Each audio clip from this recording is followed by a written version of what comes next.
Student, आज हम सीखेंगे कूलम्स लॉ के बारे में। इससे हम जो है कूलम्स इनवर्स स्क्वायर लॉ भी कहते हैं, given by Charles Augustin de Coulomb in 1785। ये जो है चार्ल्स अगस्टिन डी कूलम ने 1785 में दिया लॉ। और ये लॉ जो है किस चीज़ के बारे में है ये हम जो है देखते हैं। स्टेट दैट इलेक्ट्रोस्टैटिक फोर्स, इसको हम कूलम फोर्स भी कहते हैं, electrostatic force between 2 point charges directly proportional to the product of magnitude of charges। यहाँ पर इलेक्ट्रोस्टैटिक फोर्स जो है चार्जेस के बीच में जो फोर्स है वो डायरेक्टली प्रोपोर्शनल है प्रोडक्ट ऑफ चार्जेस से। प्रोडक्ट माना मल्टीप्लाई, एक चार्ज को दूसरे से मल्टीप्लाई करेंगे। अगर एक का जो मैग्नीट्यूड जैसे 2 है, दूसरा भी 2 है, तो आंसर 4 आएगा। अगर एक चार्ज ज़्यादा है, 4 है, दूसरा भी 4 है, ये आंसर 16 आएगा। मतलब जितना प्रोडक्ट बढ़ रहा है, प्रोडक्ट माना मल्टीप्लीकेशन, जितने ज़्यादा चार्जेस उतनी ज़्यादा फोर्स, ये हमारे पास डायरेक्टली प्रोपोर्शनल है।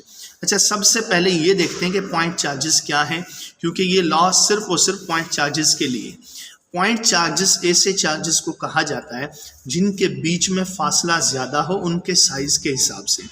Point charges are very small as compare to their distance, या हम यूँ कह सकते हैं the size of point charges are very small as compare to distance between them. Charges के बीच में जो फासला है वो बहुत ही ज़्यादा है उनके साइज के हिसाब से, तो उनको पॉइंट चार्जेस कहेंगे। और पॉइंट चार्जेस के लिए ही ये कूलम्स लॉ एप्लीकेबल है। अब फोर्स जो है डायरेक्टली प्रोपोर्शनल है Q1 Q2 से। जो चार्जेस है उनका मैग्नीट्यूड अगर हम बढ़ाएं, अगर ये मिसाल के तौर पर ज़्यादा चार्ज है, ये भी ज़्यादा है, तो फोर्स ज़्यादा ही होगी। उसके बाद इसको हम नाम देते हैं इक्वेशन नंबर 1। और ये जो फोर्स है ये कम होती जाती है जैसे जैसे फासला हम बढ़ाते हैं। This force is inversely proportional to the square of distance between them. ये फोर्स कम होती जाती है या इनवर्सली प्रोपोर्शनल है अगर हम डिस्टेंस के स्क्वायर को बढ़ाते जाएं तो। जैसे मिसाल के तौर पर अगर हमारे पास फासला 1 मीटर है तो फोर्स जो है, जैसे हमारे पास ये आंसर 1 आ गया। इसी तरह से अगर हम 2 मीटर कर दें तो 2 का स्क्वायर 4, फोर्स जो है 4 गुना कम हो जाएगी। अगर हम फासला 3 मीटर कर दें चार्जेस के बीच में फॉर एग्जांपल, तो फोर्स जो है वो 9 टाइम कम हो जाएगी। फासला 4, यहाँ पर फोर्स जो है 16 टाइम कम हो जाएगी। स्क्वायर का रिलेशन है, जो भी हम फासला बढ़ा रहे हैं उसके स्क्वायर के हिसाब से फोर्स कम हो रही है। इसी वजह से इसको इन्वर्स स्क्वायर लॉ कहते हैं। हर उस लॉ को इन्वर्स स्क्वायर लॉ कहते हैं जिसमें कोई भी क्वांटिटी, जैसे फोर्स है, वो इन्वर्सली प्रोपोर्शनल हो आर स्क्वायर से, इसको इन्वर्स स्क्वायर लॉ कहते हैं। क्योंकि ये 2 टाइम बढ़ाने से ये जो है 4 टाइम कम हो रही है, ये 3 टाइम बढ़ाने से ये जो है 9 टाइम कम हो रही है। स्क्वायर का रिलेशन है, तो हमारे पास फासले को बढ़ाने से उसके स्क्वायर टाइम जो है ये फोर्स कम होती जाती है। इसको इन्वर्स स्क्वायर लॉ इस वजह से कहते हैं। अच्छा, उसके बाद कंबाइन इक्वेशन नंबर 1 और 2 को हम कंबाइन करें, फिर देखें force is directly proportional Q1 Q2 and inversely proportional to the r square. अब इनको यहाँ से प्रोपोर्शनलिटी का साइन जैसे ही हम हटाएंगे K कांस्टेंट आएगा। कांस्टेंट जो होता है वो किसी भी इक्वेशन को बैलेंस करने के लिए हम इस्तेमाल करते हैं मैथ के हिसाब से। अगर ये चीज़ इसके हिसाब से कितने गुना बढ़ रही है, जब इनको अगर हमें बराबर करना हो तो हम यहाँ पर कांस्टेंट लगाकर बैलेंस करते हैं।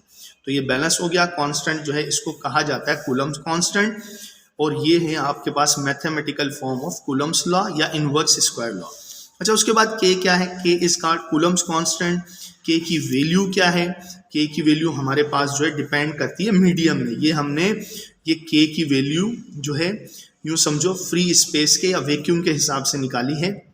K is equal to 8.98 into 10⁹ newton metre square पर कूलम स्क्वायर, ये इसका यूनिट है। अच्छा, उसके बाद हमारे पास अप्रोक्सीमेटली बुक्स में ये जो देखो ना 8.9 जो है ये तकरीबन 9 के बराबर है। Approximately 9 into 10⁹ newton metre square पर कूलम स्क्वायर, इसको हम लेते हैं। अच्छा, K जो है इसका फॉर्मूला इस तरह से भी आता है 1/4 पाई एप्सिलॉन। यहाँ पर एप्सिलॉन नॉट इस वजह से लिखते हैं, ये परमिटिविटी ऑफ फ्री स्पेस है। सबसे पहले परमिटिविटी को देखते हैं कि क्या ये परमिटिविटी। अब ये जो हमारे पास परमिटिविटी होती है ये होती है ability, the ability of a medium to absorb electric charge, या यूं कह सकते हैं the ability of a medium to absorb electric energy. ये करेक्ट है, इलेक्ट्रिक एनर्जी वाला। जैसे एक यहाँ पर मिसाल के तौर पर एक चार्ज हमने रखा, यहाँ पर हमने Q रखा, दूसरा Q रखा। अब ये इस पर जो फोर्स लगा रहा है, ये मीडियम जो बीच में है वो एब्जॉर्ब करता है इलेक्ट्रिक एनर्जी को। इनकी थोड़ी सी एनर्जी जो है मीडियम एब्जॉर्ब कर लेता है। कितनी एनर्जी एब्जॉर्ब करता है? जो वैक्यूम होता है खाली जगह, उसमें कम से कम एनर्जी एब्जॉर्ब होती है। बाकी जो दूसरे मटेरियल हैं, डाइलेक्ट्रिक मटेरियल, जैसे हमारे पास लकड़ी होती है, गत्ता होता है, ग्लास होता है, इस तरह से जो भी मटेरियल है प्लास्टिक वगैरह, उनकी एब्जॉर्ब करने की एबिलिटी अलग अलग है। तो हमारे पास हम जो है सबसे कम जो फोर्स जो है या सबसे कम इलेक्ट्रिक एनर्जी जो एब्जॉर्ब होती है वो हमारे पास वैक्यूम में, या हम इसको जो है फ्री स्पेस भी कह सकते हैं। जैसे हवा में या हमारे पास जो है वैक्यूम, इसमें थोड़ा सा ही फर्क है, उसको जो है हम एक ही वैल्यू ले लेते हैं। तो हम यहाँ पर देखेंगे एप्सिलॉन, ये इसको पढ़ेंगे एप्सिलॉन, रीड एज एप्सिलॉन यहाँ पर जो है। और ये है ability of a medium to absorb electric energy.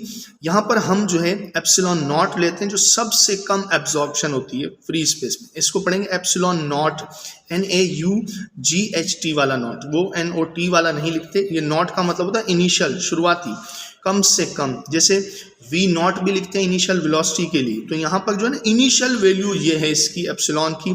Permittivity of free space, इसका मतलब खाली जगह वैक्यूम के अंदर, ये इसकी वैल्यू हमारे पास इस तरह से आती है।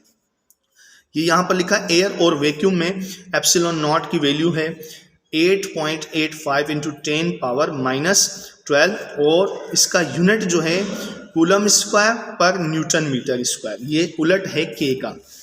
अब यहाँ पर फ्री स्पेस के लिए, सिर्फ खाली जगह के लिए ये है, जब हम ये स्पेस वाली वैल्यू, खाली जगह की वैल्यू इसमें K में लिखते हैं यहाँ पर, तब ये वैल्यू आती है K की 9 इंटू 10⁻9। वरना जब हम किसी डाइलेक्ट्रिक मटेरियल की वैल्यू लिखेंगे उसमें K की वैल्यू कुछ और आएगी। The value of K depends upon medium, ये पॉइंट लिख सकते हैं आप लोग, ये जो है MCQs में बहुत बार आ जाता है। अच्छा, अब अगर जो मीडियम होता है नॉर्मली, उनके लिए एप्सिलॉन M इस्तेमाल कर देते हैं permittivity of medium, epsilon not इस्तेमाल करते हैं परमिटिविटी ऑफ फ्री स्पेस के लिए। एप्सिलॉन जो है ये सिंबल है किसी भी मीडियम की जो है एब्जॉर्प्शन को जाहिर करता है। और अगर हम जो हमारे पास सबसे कम है स्पेस के अंदर, फ्री स्पेस के अंदर एप्सिलॉन नॉट, उससे अगर हम मीडियम की परमिटिविटी को अगर हम जो है कंपेयर करें, रेशियो लें मीडियम और यहाँ पर फ्री स्पेस का, तो जो हमारे पास आंसर आएगा उसको डाइलेक्ट्रिक कांस्टेंट कहेंगे उस मीडियम के लिए। मिसाल के तौर पर आपके पास यहाँ पर वैक्यूम में 2 एब्जॉर्प्शन हो रही है और यहाँ पर जो है 4 एब्जॉर्प्शन होती है किसी मीडियम में, तो जो आंसर आ गया आपके पास वो फिक्स हो गया उस मीडियम के लिए, वो उसका कांस्टेंट है, उसको डाइलेक्ट्रिक कांस्टेंट, उसको एप्सिलॉन R से लिखते हैं। Epsilon R is the ratio of permittivity of medium to permittivity of free space, ये रेशियो है, ये कांस्टेंट आ जाता है हर मीडियम के लिए। इसके बुक में जो है टेबल भी दिया होता है। तो ये था हमारे पास इन्वर्स स्क्वायर लॉ। इससे हम फोर्स मालूम करते हैं, इलेक्ट्रोस्टैटिक फोर्स, या इसको कूलम फोर्स भी कहते हैं। फिर मिलते हैं नेक्स्ट वीडियो में। अल्लाह हाफिज़।